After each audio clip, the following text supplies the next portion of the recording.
The 3-day potty training method fails most families, and it's not because you're doing it wrong. It's because you're fighting your toddler instead of working with them. We skipped the bribes and the 72-hour pressure cooker. Instead, we waited for one signal: curiosity. The moment our son started following us to the bathroom like a tiny investigator, we leaned in. And 2.5 weeks later, he was fully trained. No meltdowns, no regression, age 2. I'm Mark with Fathercraft, and I'm going to show you how to spot that curiosity window, the simple steps we used, and why patience leads to real results. Before I show you what we did, here's the quick landscape. There are 3 main approaches. First, the 3-day sprint. Kid goes naked, timer every 15 minutes, stickers, M&Ms. Promise, done in 72 hours. Reality, designed by someone who's never met a toddler with opinions.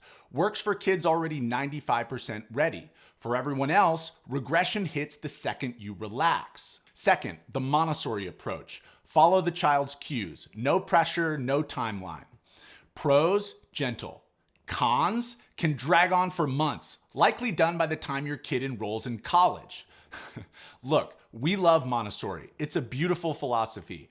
It's also a bit like watching a plant grow while your rug disintegrates. And third, the oh crap method.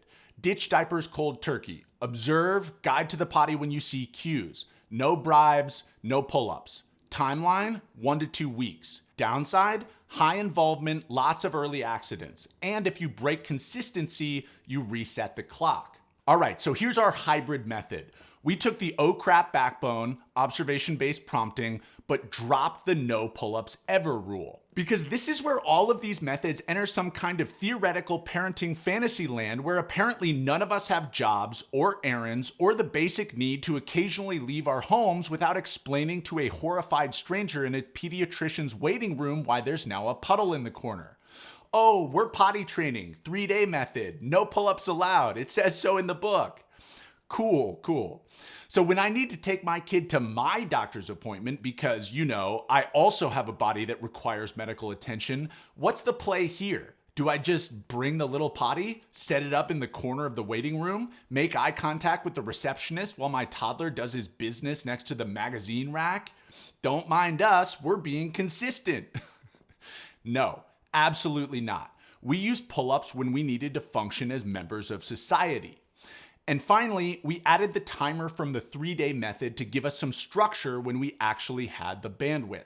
So here's how this works. Step 1, wait for curiosity, then start immediately. No mythical perfect readiness. Curiosity is readiness. We started around Hank's 2nd birthday because he was interested, following us to the bathroom, tugging at wet diapers, announcing poop like a tiny town crier, doing the potty dance. So we leaned in.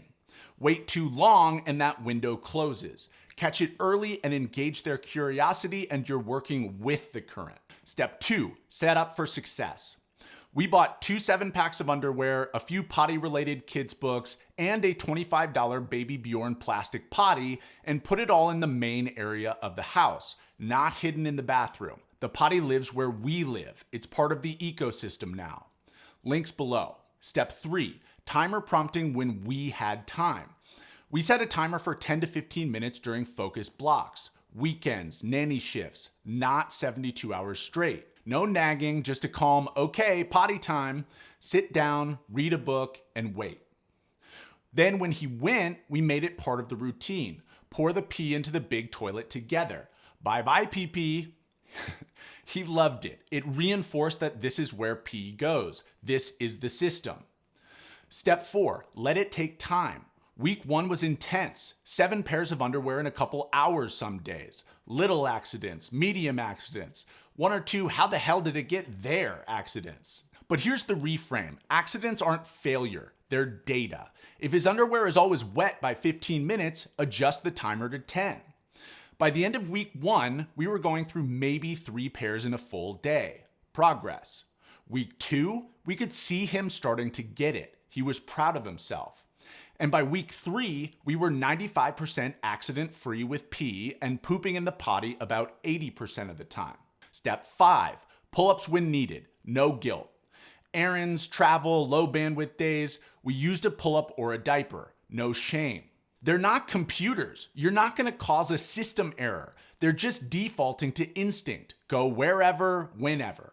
All we're doing is layering something new on top when we have the time and the energy to reinforce it. The all or nothing crowd is just materially raising the level of stress for everyone involved, you and your kid. The results? 2.5 weeks until I'd confidently leave the house with him in underwear for about an hour. By week 4, Hank was initiating all on his own. Full days in one pair of underwear. No regression. No meltdowns. Way less stress for him and for us. Quick word from our sponsor, me. This is the Fathercraft Sling diaper bag, built with Carryology award-winning design firm Bide Studio. Featuring thoughtful organization, a removable changing pad, a quick release buckle that makes you feel like you're suiting up for a mission. Except the mission is Target and the stakes are snacks. Get 2 free bonus gifts at fathercraft.com/sling-gift. All right, let's recap. 6 principles that made this work. 1, curiosity is readiness. Don't wait for some mythical perfect moment. If your kid is showing interest, following you to the bathroom, tugging at their diaper, asking questions, that's your window. Start. 2, rushing triggers defiance. Toddlers can smell desperation. If you push before they're ready, they'll push back harder. Start because they're ready, not because you are. 3, accidents are data, not failures. Every wet pair of underwear teaches you something about their timing and rhythm. Stay calm, no shame, adjust the timer.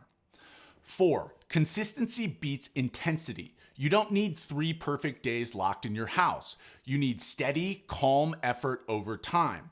2 weeks of patience beats 3 days of chaos. 5, diapers for survival are fine. You're not confusing your kid by using a diaper when you need to leave the house. You're being a realistic human with a life. The guilt is optional. Skip it. 6, timer prompting works when you have the bandwidth. Use the timer strategically during focus blocks. Don't try to maintain it 24/7.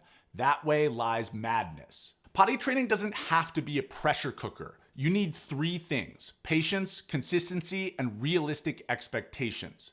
There is no hack, no magic phrase. Just showing up, staying calm, and working with your kid instead of against them. We didn't rush, we didn't stress, and by week 3, Hank was parade proud. And honestly, so were we.